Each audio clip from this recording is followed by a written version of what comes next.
papier, je suis Judith, je suis démonstratrice Stampin' Up dans le nord de la France et je suis enrhumée, vous pardonnerez donc ma voix toute bizarre. Je vous présente la carte simple et rapide que nous allons faire aujourd'hui, une carte un peu aux couleurs de Noël. On va faire la même chose mais dans d'autres couleurs. Pour réaliser cette carte, il vous faudra des bandes de papier qui mesurent 1 cm de large. J'ai choisi cette fois-ci d'en faire une version dans les tons verts et j'ai fait une sélection de mémoire. J'ai pris, les noms m'échappent, non je ne sais plus. Il y a du vert jardin, du grenouille guillerette, du perroquet de parade, voilà c'était cette couleur là que je cherchais.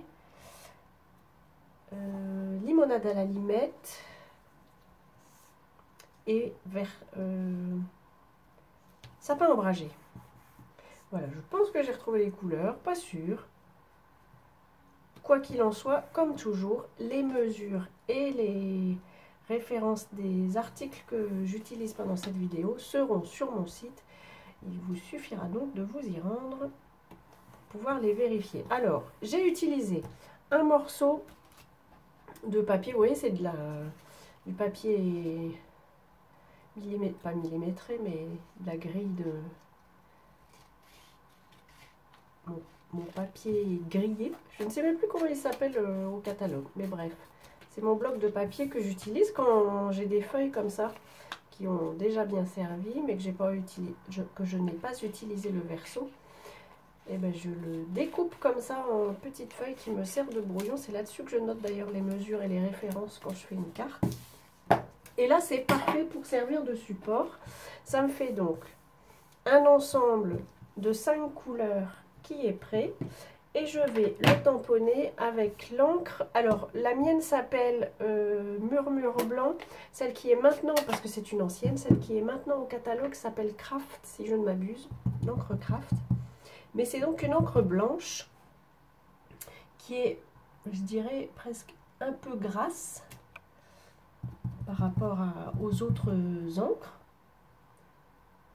Et donc, quand vous l'utilisez sur un bloc de tampon, après, il faut bien le nettoyer. Personnellement, je le fais avec des lingettes, vous savez, les lingettes bébé. Et j'aime bien l'effet que ça fait. Un petit effet blanc comme ça. J'essaye quand même. Je viens de voir que j'ai mis cette étoile là un peu de travers et c'est bizarre, je préfère quand elle est plus droite. Je pense que je vais remettre un peu d'adhésif pour le bas ici. Alors je suis un peu au hasard parce que je n'ai plus tout à fait l'idée de la taille que ça a, mais on va dire que ça va. C'est une encre que j'utilise assez rarement. Et pourtant, je trouve qu'elle fait vraiment un effet sympa. Voilà, donc j'utilise une lingette parce que c'est un peu gras comme encre. Alors, j'ai à côté de moi Anaé. En fait, nous sortons toutes les deux du Covid. Ah, ça va. Je me retenais de tousser depuis tout à l'heure. Donc, on tousse, on mouche, on éternue. Mais on est content parce que c'est fait, c'est plus à faire. Alors, je vais remettre un peu d'adhésif ici quand même pour que tout colle bien.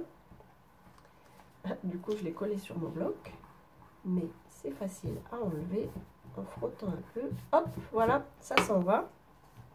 J'ai aussi un bloc de papier, un morceau de papier blanc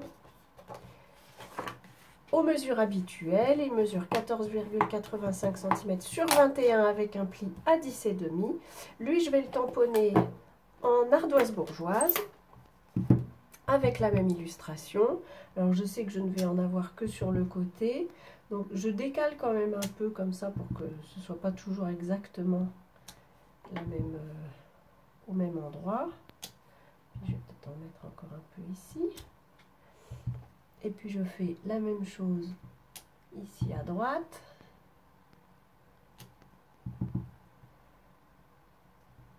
Voilà. Hop. Je vais pouvoir nettoyer mon bloc. Cette fois-ci, c'est de l'encre normale, hein. Donc, je je vais pouvoir la nettoyer. Je pourrais continuer avec la lingette. La lingette, il y a quand même du produit dessus, donc c'est vraiment quelque chose que je réserve aux encres un peu spéciales. Et puis maintenant, on va pouvoir coller ce morceau-ci. Je vais le coller avec ça.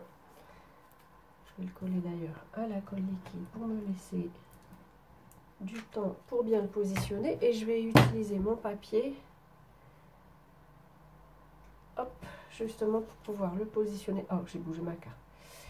Pour pouvoir le positionner, et je vais utiliser le quadrillage, papier quadrillé, je crois que c'est ça le nom. Il m'a fallu un moment pour retrouver. Peut-être descendre un chouïa parce que j'ai plus d'illustration par là. Voilà, comme ça me semble bien. Et ensuite, je vais attraper une paire de ciseaux et je vais simplement enlever tous ces petits morceaux qui dépassent. Donc c'est parfait aussi pour utiliser des chutes de papier, je trouve, des chutes de papier cartonné. Ça ne demande pas énormément de fourniture. On va quand même y ajouter un petit souhait, comme j'avais fait sur mon prototype d'ailleurs. Je vais prendre, je pense pas que je vous ai montré le set de tampons. En fait, l'illustration qu'on vient de faire vient du set de tampons Nuit d'étoiles. Et j'ai pris le souhait qui dit Joyeux Noël, qui est sur le même tampon. Je vais le tamponner en ardoise bourgeoise. Je pourrais le faire dans un des tons verts d'ailleurs. Ce sera pour une autre version. J'essaierai ça. Hop. J'aime beaucoup ce souhait.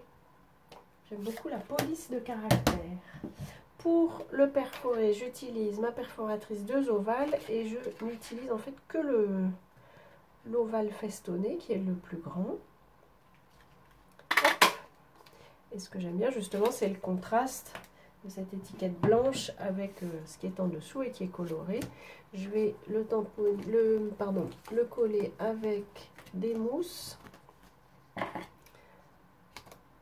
Hop. Alors je crois que j'ai mis de l'humidité avec les lingettes. Je vais peut-être bien mettre mon souhait en haut du coup, pour m'assurer que ces petites taches ne seront pas visibles. Ah, à l'endroit par contre c'est mieux.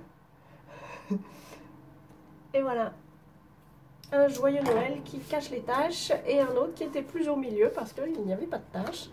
Voilà, j'espère que ce petit projet relativement simple qui permet d'utiliser des restes de papier cartonné, j'espère qu'il vous aura inspiré. Si c'est le cas, pensez au petit pouce. Et puis, je vous souhaite comme toujours de passer de belles journées créatives et je vous dis à très bientôt. Et bien entendu, je vous embrasse.